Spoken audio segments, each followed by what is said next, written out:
उत्तर प्रदेश ही नहीं बल्कि पूरे हिंदुस्तान का सबसे ज़्यादा एब्सर्ड बेतुका election bar council of Uttar Pradesh के इलेक्शन की वोटों की गिनती चल रही है।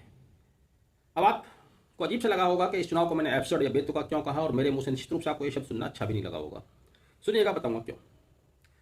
अभी फिलहाल मिनट की वोटों की गिनती जारी है।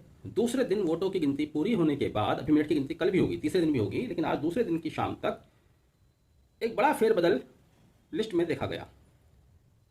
अभी तक सरताज आलम गाजी जो कि 35वें स्थान पर चल रहे थे, मेरठ की गिनती होने से वो 29वें स्थान पर आ गए हैं जंप करके। अनिल कुमार तोमर साहब जो 35 से भी नीचे चल रहे थे, वो जंप करके 31वें स्थान पर आ गए हैं। और रोहताश अग्रवाल साहब जो 35 में भी नहीं दिखाई दे रहे थे, बहुत नीचे थे, उनको 650 से ज़्यादा वोट मेरठ से मिली हैं अभी तक, और जिसकी वजह से वो जंप करके 22वें स्थान पर आ गए हैं। और अगर यही क्रम बना रहा तो मैं उम्मीद करता हूं कल जब मेरठ की वोट्सों की गिनती पूरी होगी तब 1488 वोट लेकर सरताज आलम 18वें स्थान पर होंगे, अनुमान है मेरा। और अनिल कुमार तोमर साहब 1450 लगभग वोट लेकर 19वें स्थान पर होंगे, और रोहताश अग्रवाल साहब 1738 वोट लेकर 14वें स्थान पर दिखाई देंगे। अब बेतुका क्यों है? अभी डिस्ट्रिक्ट वाइज वोट्स खुल रही हैं, उनकी गिनती जारी है। मेरठ एक छोटा शहर जहां पर 4000 से ज़्यादा वोट्स की गिनती हुई है।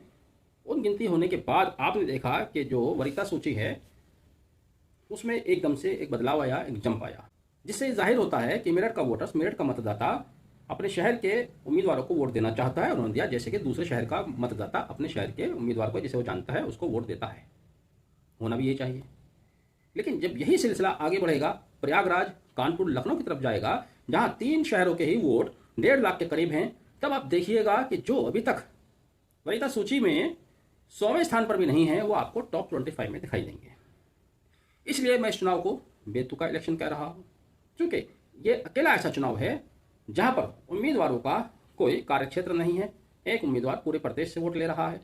तो ऐसे में, जैसा कि मैंने शुरू में कहा कि लोग अपने अपने क्षेत्र के उम्मीदवार को वोट देना चाहते हैं, तो जब कानपुर, लखनऊ, इलाहाबाद की बारी आएगी तो वहां आप देखेंगे कि वहां का वोटर वहीं के मतदाता को वोट, वहीं के उम्मीदवार को वोट देगा, जिसकी वजह से एक प्रतिनिधित्व जो फेयर होना चाहिए वो फेयर नहीं हो पाएगा।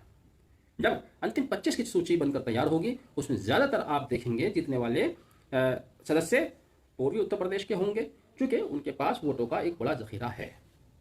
पश्चिम उत्तर प्रदेश, जहां बड़े इलाके आते हैं, बहुत बड़ा क्षेत्र आता है, वहां का प्रतिनिधित्व हमेशा की तरह कम रहेगा। अब बेतुका ये इसीलिए है, जब आप नगर निकाय के सभासद का चुनाव करते हैं, नगर पालिका के सभासद को चुनते हैं, ग्राम पंचायत के सदस्य को चुनते हैं, वहां पर भी उनका क्षेत्र, उनका वार्ड बटा हुआ होता है। इसी तरह से जब आप विधानसभा से एमएलए को चुनते हैं, किसी मेंबर ऑफ पार्लियामेंट को चुनते हैं, एमएलसी को चुनते हैं, तो उनके भी क्षेत्र बटे हुए होते हैं। अपने अपने क्षेत्र से लोग चुनकर आते हैं ताकि वो अपने अपने क्षेत्र की बात आगे तक ले जा सकें। लेकिन बार काउंसिल का अकेला ऐसा इलेक्शन है जहां पर उम्मीदवार का कोई क्षेत्र निश्चित नहीं है, जिसकी वजह से डिस्पैरिटी ये होती है कि जहां पर वोटों की संख्या ज़्यादा है वहां के लोग ज़्यादा चुनकर आ जाते हैं, और पश्चिम का प्रतिनिधित्व इसमें बहुत कम रह जाता है। इसलिए ये इलेक्शन बेतुका है, पूरी तरह से एब्सर्ड है।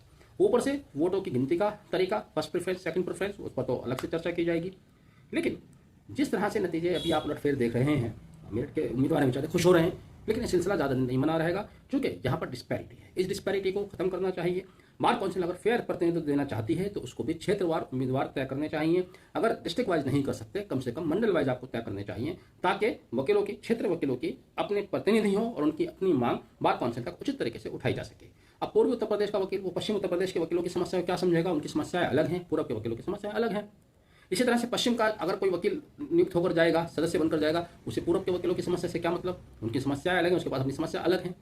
इसीलिए मैं कह रहा हूं कि बेतुका चुनाव है, इसमें संशोधन, इसके तरीके का संशोधन होना बहुत जरूरी है।